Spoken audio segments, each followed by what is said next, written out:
हैं।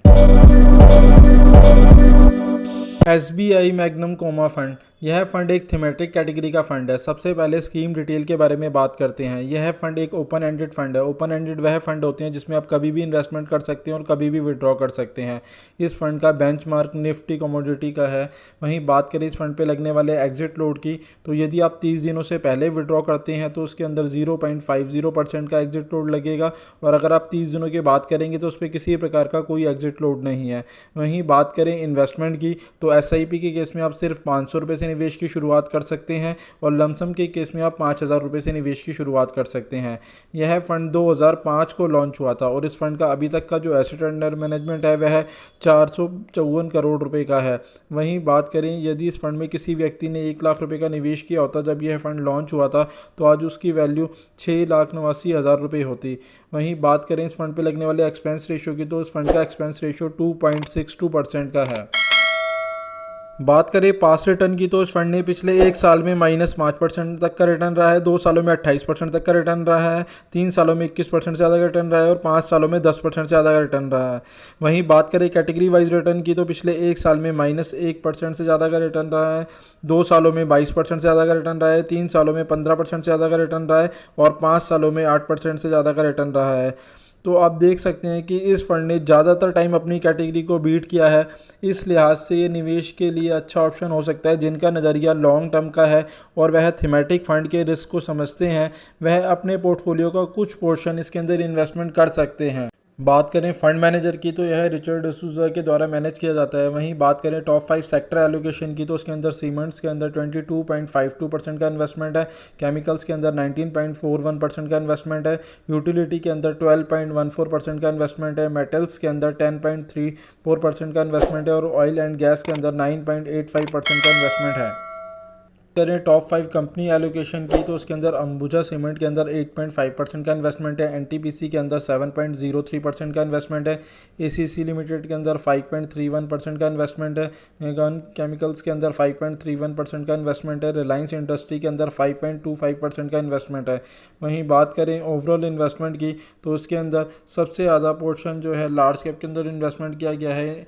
Large cap के अंदर 45.82% का इन्वेस्टमेंट है, वहीं स्मॉल कैप के अंदर 29.09% का इन्वेस्टमेंट है, और मिड कैप के अंदर 18.86% का इन्वेस्टमेंट है। वहीं कुछ पोर्शन अदर इंस्ट्रूमेंट के अंदर भी किया गया है। तो आप देख सकते हैं कि इसके अंदर तीनों ही सेक्टर के अंदर एलोकेशन लिया गया है, लार्ज कैप, स्मॉल कैप और मिड कैप के अंदर। बट यह फंड एक थीमेटिक कैटेगरी का फंड है। इस हिसाब से इसके अंदर लार्ज कैप फंड की तुलना में इसके अंदर नॉर्मल किसी भी इक्विटी फंड की तुलना में ज़्यादा रिस्क रहता है। अगर आप थीमेटिक फंड के रिस्क को समझते हैं और अपने पोर्टफोलियो को कुछ पोर्शन इसके अंदर इन्वेस्टमेंट करना चाहते हैं, तो आप इसके अंदर कर सकते हैं। पर इन्वेस्टमेंट से पहले एक बार अपने फाइनेंशियल एडवाइज़र से सलाह ज़रूर ले लें। साथ ही साथ ICI प्रो कमोडिटी फंड, यह फंड एक थीमेटिक कैटेगरी का फंड है। सबसे पहले स्कीम डिटेल के बारे में बात करते हैं। यह फंड एक ओपन एंडेड फंड है। ओपन एंडेड वह फंड होते हैं जिसमें आप कभी भी इन्वेस्टमेंट कर सकते हो और कभी भी विड्रॉ कर सकते हैं। इसका बेंचमार्क निफ्टी कमोडिटी है। वहीं बात करें इस फंड पे लगने वाले एग्जिट लोड की, तो यदि आप 3 महीने से पहले विड्रॉ करते हैं तो इसके ऊपर आपको 1% का एग्जिट लोड लगेगा, और अगर 3 महीने के बाद करेंगे तो उस पर किसी भी प्रकार का कोई एग्जिट लोड नहीं है। वहीं बात करें इन्वेस्टमेंट की, तो SIP के केस में आप सिर्फ 100 रुपये से इन्वेस्टमेंट की शुरुआत कर सकते हैं, और लमसम के केस में आप 5000 रुपये से निवेश की शुरुआत कर सकते हैं। यह फंड 2019 को लॉन्च हुआ था, और इस फंड का अभी तक का जो एसेट अंडर मैनेजमेंट है वह 715 करोड़ रुपये का है।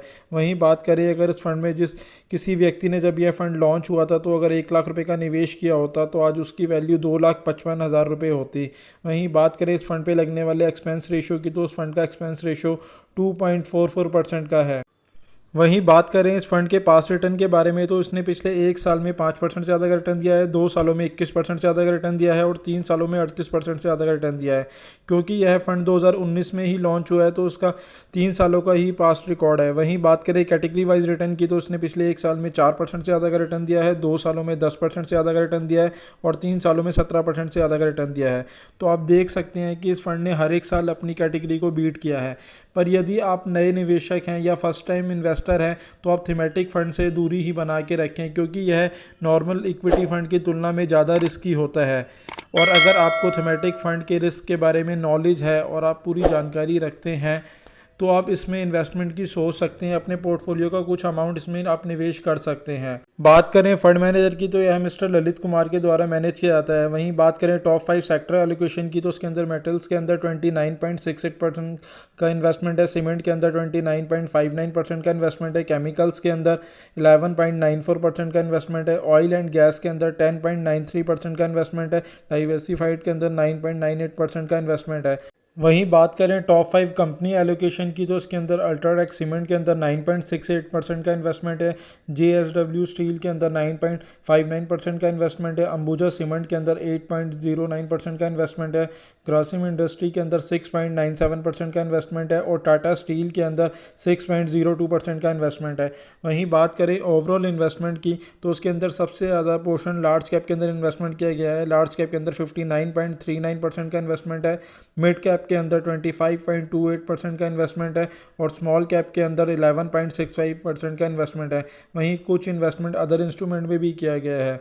यदि आप इस फंड में इन्वेस्टमेंट की सोच रहे हैं तो अपना नज़रिया लॉन्ग टर्म का रखिए और अगर आप थीमेटिक फंड के रिस्क को समझते हैं तो ही इस फंड में निवेश करें। यदि आप थीमेटिक फंड के रिस्क को नहीं समझते हैं या फर्स्ट टाइम इन्वेस्टर है तो उस फंड में बिल्कुल भी निवेश ना करें। वहीं इन्वेस्टमेंट से पहले एक बार अपने फाइनेंशियल एडवाइज़र से सलाह ज़रूर ले लें। साथ ही साथ अगर आप इस फंड में या किसी भी और फंड में इन्वेस्टमेंट करना चाहते हैं तो अब आप हमारे मोबाइल ऐप के थ्रू भी इन्वेस्टमेंट कर सकते हैं, जिसका लिंक नीचे डिस्क्रिप्शन में दिया गया है। आशा करता हूँ मेरे द्वारा दी गई जानकारी आपके लिए उपयोगी सिद्ध होगी और अगर आपको वीडियो अच्छा लगा हो तो प्लीज़ इसे लाइक शेयर करें और चैनल सब्सक्राइब नहीं किया है तो प्लीज़ उसे सब्सक्राइब करें। धन्यवाद दोस्तों।